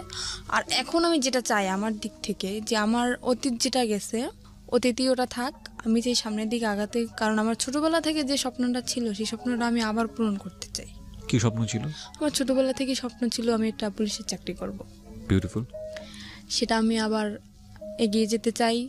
আর মাঝখানে হয়তো 2টা বছরে আমার জীবনে অনেক কিছু ঘটে গেছে, সেগুলো আমি মনে রাখতে চাই না। আর এর পিছনে আমি একটা মানুষের সাপোর্ট পাইছি, আমি একটা কথা বলতে পারি, একটা মানুষের সাপোর্ট আমি সবসময়ের জন্য পাইছি। পৃথিবীতে যদি আপন বলতে কেউ থাকে সে হচ্ছে মা, তাছাড়া কিন্তু আমি কারোর সাপোর্টই পাই না। আর আমি আমার আম্মুকে বলি যে, আমার আম্মু যেহেতু এখন অন্যের ঘরে, আমার আম্মুকে বলি আমি আম্মু সারা জীবন সুখে থাক, আমার খোঁজ নেওয়ার দরকার নেই, কিন্তু আমার আম্মু সারা জীবন সুখে থাক, আমি এটাই চাই। আমার আম্মু আমাকে অনেক অনেক সাপোর্ট করছে। আজকে এই যে এখন আবার কন্টিনিউ লেখাপড়াটা আবার চালাইতেছি। আপনি ওপেন ইউনিভার্সিটিতে পড়ছেন এখন, উন্মুক্ত বিশ্ববিদ্যালয়ে পড়ছেন? হ্যাঁ। আচ্ছা, উন্মুক্ত বিশ্ববিদ্যালয়ে আপনি কি দেবেন? এসএসসি দেবেন? জি না, আমি তো এখন 9-এ ভর্তি হয়েছি। আবার 9-এ ভর্তি, ওখান থেকে তো এসএসসি দেবেন? হ্যাঁ, ওখান থেকে এসএসসি দেবেন, এবং পাশাপাশি আপনি একটা জবও করছেন মোটামুটি একটা হ্যান্ডসাম স্যালারিতে। আপনার জবের ধরনটা আমি নাইবা এখানে এক্সপোজ করলাম, সেটা হয়তো আপনার কাজের ক্ষেত্রে একটু সমস্যা হতে পারে, but it's a different case. এবং আমি মনে করি যে এত কিছুর পরেও একটা মেয়ে জব করছে, পাশাপাশি পড়াশোনা করছে এবং স্বপ্ন দেখছে, তার মানে ইউ আর লাকি। আপনি বললেন না একটু আগে যে আপনার চেয়েও কষ্টের জীবন গল্প থাকে কিনা, আপনার চেয়েও ভয়ঙ্করতম কষ্টের জীবন গল্প থাকে, এবং কেউ কেউ হয়তো এই স্টেজে এসে শেষ হয়ে যায়, কেউ কেউ হয়তো হোটেলের ওই শিকলটা খুলতে পারে না, সেখানেই সারাটা জীবন শেষ হয়ে যায়। হ্যাঁ, কেউ কেউ হয়তো ওই যে ইঁদুর মারা বিষ যেটা আপনি খেয়েছিলেন ওখানেই হয়তো জীবনটা শেষ হয়ে যায়। সুতরাং আপনি লাকি যে অনেক অনেক দিক থেকে আপনি সার্ভাইভ করে সামনের দিকে এগিয়ে গেছেন, এবং আমি মনে করি আপনি যেটা স্বপ্ন দেখেন সেটা ভবিষ্যতে আপনার কাছে হয়তো আসবে। তবে আপনার জীবনের সবচেয়ে ভয়ঙ্করতম জায়গা যেটা আপনার সঙ্গে এখনো স্টে করে, সেটা হচ্ছে আপনি এখনো, যদি আপনার কথা সত্যি হয় তাহলে আমি তাকে এভাবেই বলতে চাই, স্টুপিডটাকে আপনি এখন লাভ করেন। দ্যাট ইজ দ্য বিগেস্ট মানে ভয়ের জায়গা আর কি। সো প্রিয় শ্রোতা, থ্যাংক ইউ সো মাচ। যারা আজকে এই অনুষ্ঠানটা শুনলেন তাদেরকে আমি ধন্যবাদ জানাতে চাই, এবং একই সাথে ধন্যবাদ জানাতে চাই যারা এই অনুষ্ঠানটা নিয়মিত শোনেন। আমি সব বেলায় এসে শেষ করতে চাই, একেবারে শেষের দিকে এসে যে কথাটা বলতে চাই, প্রত্যেকটা স্টোরি কোনো না কোনো মেসেজ আমাদেরকে দেয়। আজকে 16 বছরের এই সাথী যে গল্পটা নিয়ে আমাদের এখানে উপস্থাপন করলেন, আমরা বিশ্বাস করি প্রথম ভুলটা করেছিলেন তার মা। ওই বয়সে যদি তাকে বিয়েটা না দিতেন তাহলে আজকে সাথীর গল্পটা এরকম হতো না। একটু সাপোর্ট করলে হয়তো সাথীর যে স্বপ্নটা ছিল, যেটা এখনও সে দেখতে চায়, যে বাংলাদেশ পুলিশ এসে কাজ করতে চায়, সেই স্বপ্নটা হয়তো তার পূরণ করাটা খুব সহজ হতো। তবুও যে কথাটা বলেই শেষ করব, সেটা হলো স্বপ্নবিহীন মানুষ থাকতে পারে না, প্রত্যেকটা মানুষ বাস করে তার স্বপ্ন নিয়ে। তো সেই জায়গাটি থেকে সাথী যেহেতু স্বপ্ন দেখে, সুতরাং সাথীর ভবিষ্যৎ সুন্দর হোক, সেই শুভকামনা দিয়ে শেষ করছি। থ্যাংক ইউ সো মাচ আমাদের সঙ্গে থাকার জন্য। জীবন গল্প